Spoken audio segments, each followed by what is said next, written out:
Mom called me an accident and favored my sister growing up. When I got pregnant, she secretly brought my ex to my baby shower to save me from my marriage. Okay, this story will make more sense if I first start with my relationship with my mom. I call her Jackie. It's an odd thing, really, because you'd expect me to call her mom like most kids do with their mothers. But she's always been adamant that Leah, my half-sister, and I never address her that way. I guess in her mind, Mom sounds like a title for someone older, and she has just never been able to see herself that way. She's told us more than once that she feels too young to ever be called a mother, as if that title might weigh her down. So it's always just been Jackie, like we're neighbors or friends, rather than her children.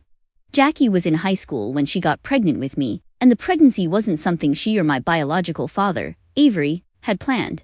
In fact, she always refers to it as an accident, a word that's weighed heavily on me over the years, whether she realizes it or not. Jackie and my dad were high school sweethearts, but they were young, reckless, and not exactly thinking about consequences when they ended up in the situation. When my dad found out Jackie was pregnant, he made it clear that he wasn't interested in being a partner to her. He agreed to pay child support and to only be there for me, but that was where his involvement ended. He wasn't going to play house with her or continue on with their relationship. This crushed Jackie, though she doesn't always admit it. She'd had expectations, however naive, of what their relationship might be like, and maybe in some small part, she believed that having a baby would make things more serious between them. But my dad didn't see it that way, and the reality of that shattered her. When I was born, things between Jackie and my dad didn't improve. In fact, if anything, they got worse. Jackie couldn't let go of the resentment she held toward him, and it showed every time he came around. My dad would come to pick me up for visits or just stop by to spend time with me, but instead of keeping things civil, Jackie would almost always pick a fight with him. She seemed to look for reasons to argue, even when there wasn't anything to argue about. She would lash out at him, sometimes over small, petty things, and other times over bigger issues mostly centered around her anger that he didn't want to be with her. I was too young to understand what was really happening at the time, so I didn't question her whenever she spoke poorly about my dad. Jackie would say things like, "He doesn't love you enough to marry me," or "Fathers are supposed to take care of their families, and your dad's just a deadbeat." As a child, I didn't have the capacity to process what she was really saying. But as I got older, I started to see things differently. I began to realize that my dad wasn't the villain Jackie made him out to be. In fact, he was the opposite. He was consistent. He visited me every weekend without fail, always on time, and always eager to spend time with me. He never missed a child support payment, and I could tell that he genuinely loved being around me. I could feel that he cared about me, even if he and Jackie didn't have a good relationship. The more I grew up, the more I understood that my dad was doing everything he could to be a good father, despite the circumstances. He wasn't perfect, but he certainly wasn't the deadbeat Jackie claimed he was. He was there for me, and that's what mattered most. When I was 6 years old, Jackie met Mike, the man she would go on to marry and who she now calls the love of her life. It was kind of surreal watching her with him, seeing how different she could be. Mike's a nice guy, really laid back, and from the beginning, he accepted me as part of his life without any hesitation. He's always treated me like his own daughter, which has meant a lot to me, especially considering how complicated my relationship with Jackie has always been. Mike was never the problem. He was steady and kind, and he made an effort to be there for me in ways that Jackie often didn't. Not long after they got married, Jackie became pregnant again, this time with my half-sister, Leah. When Leah was born, I was thrilled. I loved her from the start, and over the years, we've grown incredibly close. She's my best friend, and I'd do anything for her. But as much as I adore Leah, there's no denying that Jackie's treatment of the two of us has always been painfully unequal. From the time Leah was born, it was obvious that she was Jackie's favorite. Jackie showered Leah with love and attention in a way that I never experienced. I would watch them together, Jackie lighting up around her, doting on her, buying her pretty little dresses with matching shoes, and making sure she had every toy or thing her heart desired. Leah was, and still is, the apple of Jackie's eye. Meanwhile, I felt like an afterthought. Jackie was distant, almost cold toward me. She would hardly ever spend time with me, and when she did, there was this underlying tension, as if my very presence bothered her. Of course, it made me jealous. How could it not? I watched my sister get all the love and attention I craved from Jackie, and it hurt. It's not like I didn't try to win Jackie's affection, I did. But my requests for things, whether it was something as simple as a new dress or a toy I liked, were usually ignored or brushed off. Sometimes, instead of getting something new, she'd hand me my cousin's old things and tell me I didn't need anything new anyways, and that I should stop wasting unnecessary money. It's hard to put into words how much that kind of favoritism can sting. It's not just about the material things. It's the emotional distance, the way Jackie seemed to reserve all her warmth and affection for Leah, leaving me to feel like an outsider in my own family. And even though I love Leah with all my heart, I'd be lying if I said it didn't hurt to see my own mother treat her so differently, as if Leah were her only child. Every year, when Leah's birthday rolled around, it was a big event celebrated with a level of extravagance that made it clear just how much Jackie adored her. The parties were always filled with decorations, gifts, and an excited crowd of family and friends. There would be balloons, cake, and a whole lot of fuss made over Leah, and you could tell that Jackie poured her heart into making those days special. It was the kind of birthday every kid dreams of. In contrast, my birthdays always felt like an afterthought. I was never allowed to invite friends over for a party, not once. Some years, the extent of my celebration was Jackie ordering a pizza, and that was it. There was no cake, no decorations, no excitement. Just a simple pizza delivery, and the day would pass without much attention. I remember how much it stung to see the stark difference between the way Jackie celebrated Leah's birthdays and the way mine were barely recognized. It felt like another reminder that I wasn't as important to her, that I didn't deserve the same love or effort. When I got older and started pointing out to Jackie how unfair it was, she didn't try to explain herself or make things right. Instead, she'd snap back at me with a cold response like, "Go cry about it to your dad," as if he were somehow to blame for the way she treated me.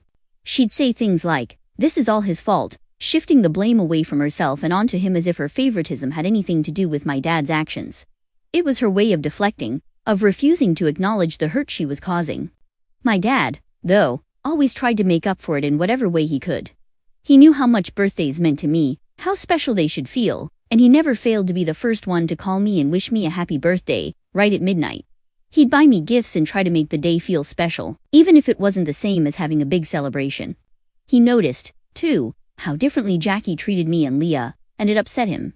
I remember a couple of times when he tried to talk to Jackie about it. He wasn't confrontational, he just wanted to understand why she couldn't treat us both with the same love and care. But those conversations never went well. Instead of listening, Jackie would lash out, and it would quickly turn into a screaming match.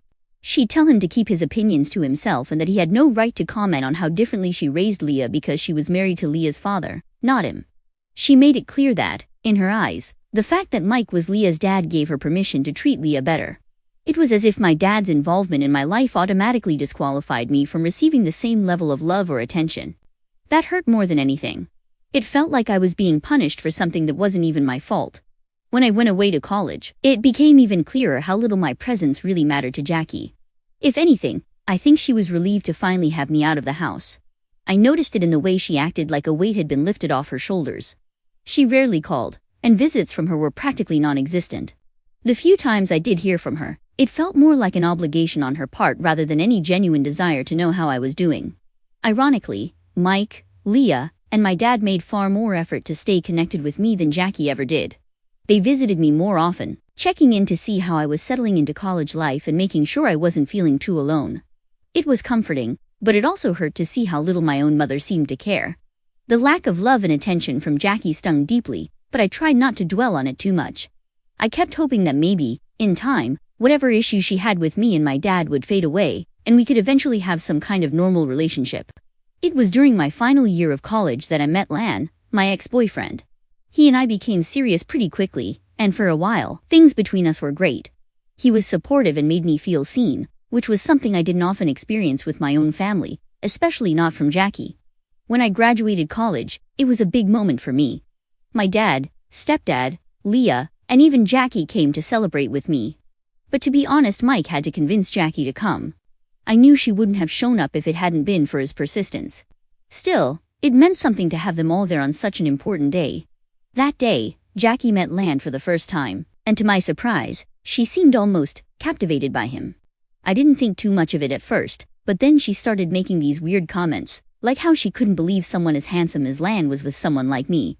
The first time she said it, I tried to shrug it off. After all, I'd gotten used to Jackie making offhanded remarks that were more hurtful than she probably realized, or maybe she did realize, I'm not sure. Either way, I let it go, telling myself it wasn't worth the energy to confront her. But then she did it again. We were all having lunch together after my graduation ceremony, and right there, in front of Lan and the rest of the family, she made another similar comment, implying that I wasn't attractive enough to be with him and joked if I was perhaps his charity case. This time, it wasn't just hurtful, it was downright humiliating, especially because she said it in front of Lan. I could feel the embarrassment rising in my chest, and I wasn't going to let it slide again. So I turned to her, as calmly as I could, and told her that the way she was talking about me and my boyfriend was creepy and that I was more than just my looks.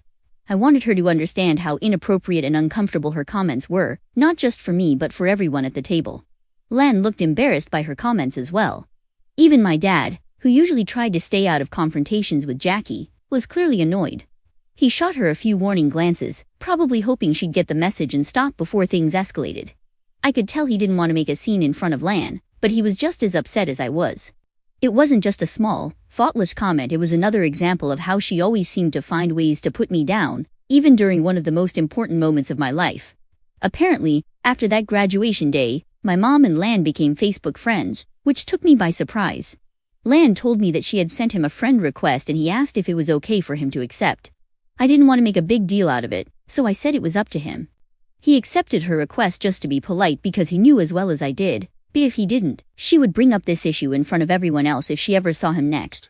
It did feel odd to me that my mom, who had barely shown any interest in my life while I was away at college, suddenly wanted to stay connected with my boyfriend on social media.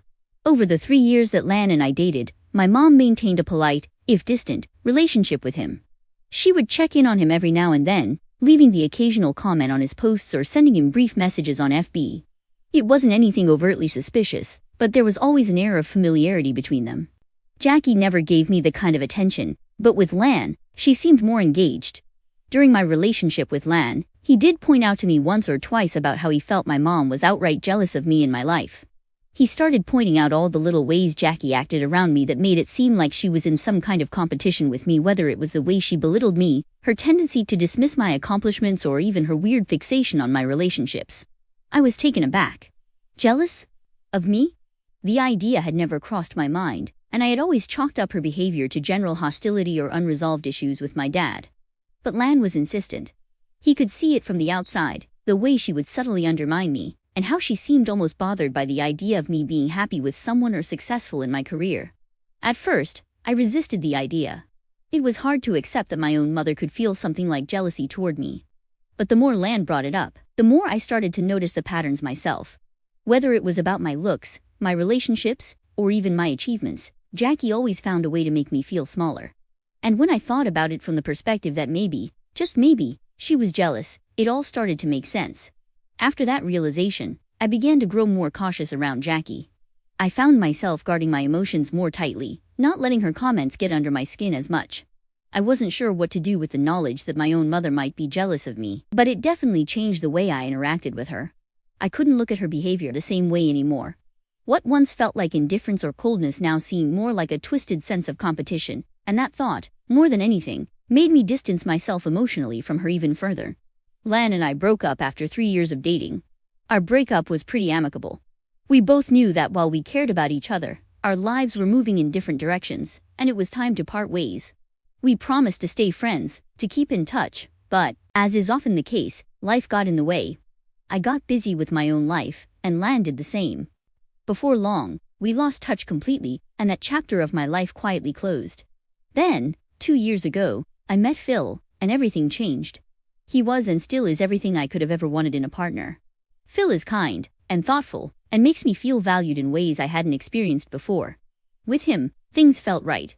We talked openly about our dreams and our future, and for the first time, I started to see a real path toward the kind of life I wanted, a life filled with love, stability, and eventually, a family. I'm truly happy with him, something I don't take for granted. This year, we found out that I was pregnant.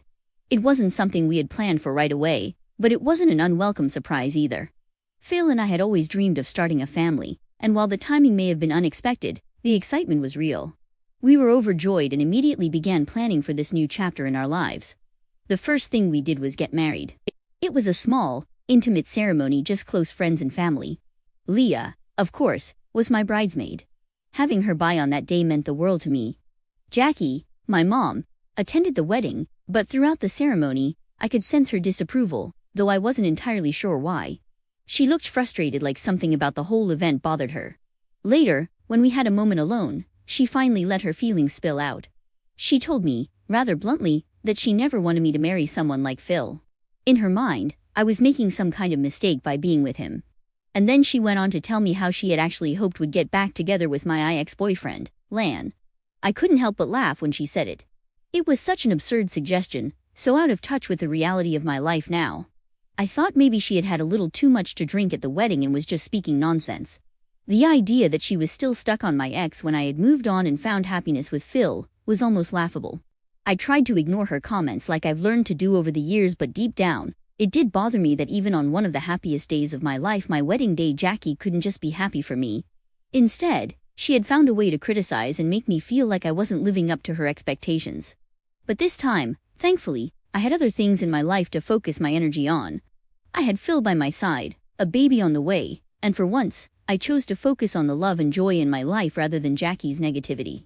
After Phil and I got married, we decided to wait until the wedding was over to announce the big news. I was pregnant. We both felt it was right to share this news only after our wedding so that nobody could question us. My dad, Leah, and Mike were thrilled when we told them. They were genuinely over the moon for me, and their happiness made that moment even more joyful. But, as expected, Jackie, my mom, had to throw on her own brand of negativity, as if she couldn't just let me have that happiness without a sour comment. She started by questioning whether I was sure about having a child, making remarks about how I might regret jumping into motherhood without first enjoying married life with Phil for a few years. Her words took me by surprise. It felt like she was projecting her own regrets or unresolved issues onto me. I couldn't believe that, even in this joyous moment, she couldn't support me without making me second-guess myself. But this time, I didn't let her words slide. I was becoming a mother, and the thought of her trying to belittle or overshadow my happiness, and worse, potentially doing the same to my child, made me stand my ground in a way I never had before. I calmly reminded her that I was not her and that I would never regret having a child with the man I love. I made it clear that no matter what the timing was, I had no doubts about becoming a mother. For so long, I had let her walk all over me, picking apart my decisions and making me feel small. But this time was different. I wasn't going to allow her to manipulate or undermine me anymore. Especially when it came to my family. That's when Jackie revealed her true feelings. She said that she couldn't believe that I, the daughter she had always treated as second best, was the first to get pregnant and give the family its first grandbaby, and that she had always expected Leah to win. As if this wasn't enough, Jackie then went on to justify that she just wasn't ready to be a grandmother so soon and accused me of trying to ruin her reputation in her social circle by having a baby so soon after getting married. Hearing her say that was like a slap in the face. Not only did she outrightly insult me, but now my pregnancy, my joy, was somehow an inconvenience to her image. It was a shocking display of selfishness, even for Jackie. She wasn't worried about me or my future as a mother, she was only worried about how she would look to her friends. At that point, I'd had enough. I firmly told her that if she truly felt that way, she wouldn't have any role in my child's life. I told her that if her reputation was more important than being a supportive mother and grandmother, then she was officially banned from my child's life, and I would be going no contact with her. The conversation quickly escalated into a huge argument, with emotions running high on both sides, but I asked her to leave. Ever since then, Jackie has been sending me multiple messages trying to guilt-trip me into apologizing to her for my outburst. She says she just wanted to be truthful about how she felt and has accused that my pregnancy hormones have made me overly sensitive. She thinks as my mother she has every right to voice doubts about my quick marriage and pregnancy. Ida, if I just cut Jackie off from my life after the way she has treated me? Update 1. It's been a week since my last update. So, in the end, Jackie had no choice but to back down. Leah and Mike apparently called her out for being insensitive towards me and asked her to let this matter go. It seems, for the first time, Jackie has also realized I was serious about cutting her out of my life and understood that I wouldn't tolerate her toxicity anymore, especially when it came to my child. She has reluctantly apologized to me, promising not to be so negative about my pregnancy or my marriage again. Update 2. Well, buckle up because I have got an update for y'all that I could have never seen coming. 3 days ago, Leah threw me a beautiful baby shower. Everything was perfect, just as I had imagined. Jackie, of course, was present, though she seemed unusually nervous that day. I noticed that she kept glancing at the door as if she were expecting something or someone. The moment the doorbell rang, everything changed. Jackie practically jumped off the couch and made an announcement to the room. She had a surprise for everyone. I had no idea what to expect. I thought it might be something small, maybe a gift or a guest I wasn't expecting, but I could never have predicted what would come next. To my complete shock, it was Lan, my ex-boyfriend. He looked beyond uncomfortable, clearly out of place, as my mom dragged him into the room, parading him in front of everyone like some bizarre spectacle. I was completely confused. This was my baby shower, my special day, and yet here was my ex, standing in front of me. I couldn't understand what was happening. My mom then told me how she had talked with Lan for weeks and had convinced him to finally show up and give me a second chance. She then looked at me and told me that she knew how I was settling for less by being with Phil, but that I did not have to worry anymore as Lan was here for me. Suffice it to say, my guests were all horrified, exchanging shocked glances after hearing what my mom had to say. I kept looking from my mom to Lan, trying to comprehend what was unfolding. That's when Lan, looking both embarrassed and apologetic, started speaking. First, he apologized for interrupting the baby shower and told me how he never wanted to be here, which only added to the confusion swirling in my mind. Then he continued to tell me how my mom had hounded him on Facebook, sending him relentless messages, wanting him to profess his undying love for me. She was convinced that he and I were meant to be together and that I was making a terrible mistake by having a baby with Phil. My mom, in her deluded state, had told him that I was wasting my life by becoming a mother so soon and that she wanted him to take me away. The whole thing was so absurd, I could hardly believe what I was hearing. Lan explained that he had no intention of rekindling anything between us, but he felt like he needed to come and tell me, face to face, just how vile my mother had been acting behind my back. He was there to expose my mother's manipulative behavior. As he spoke, I could feel the tension in the room rise. Everyone was staring at my mom, whose face had gone bright red with embarrassment. She had clearly never expected him to speak of her that way. Lan then turned to Jackie, and with a firm voice, he told her she needed to stop messaging him. He said she needed to move on with her life and had no right to sabotage my baby shower or my life. I could see the anger and humiliation on my mom's face, but for once, she didn't have a snappy comeback or a defense. Lan continued to tell her that he had always known her to be jealous of me and that he was very disappointed to see that she had never changed even after all these years. Jackie stood there, speechless, as the weight of her actions became apparent to everyone in the room. After Lan had finished, he turned to me and apologized again. He said he was sorry for the disruption but felt it was necessary for him to reveal the truth about my mother's behavior as he wanted me to see the true face of Jackie. Before leaving, he handed me a small gift he had brought for my baby, which was really sweet of him. Despite the awkwardness of the situation, I thanked him for coming and for having the courage to tell me what was going on. Without his honesty, I don't know if I would have ever believed that my mom could do something like this, plotting behind my back, trying to continue to sabotage the most important moments of my life. After Lan left, the room was filled with an uncomfortable silence, and all eyes were on my mom, who looked like she wished she could disappear. She was on the verge of tears, overwhelmed by humiliation. I could hardly believe what had just unfolded. My own mother had tried to undermine me in the most hurtful way imaginable.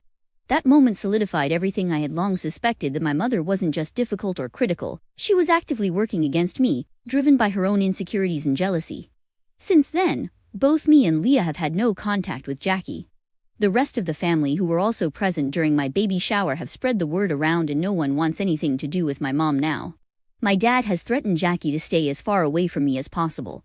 I am still unable to comprehend the lengths my mother can go to try to sabotage my life. Update 3, it's been 8 months since my last update. For everyone asking, our baby was born healthy and is doing well.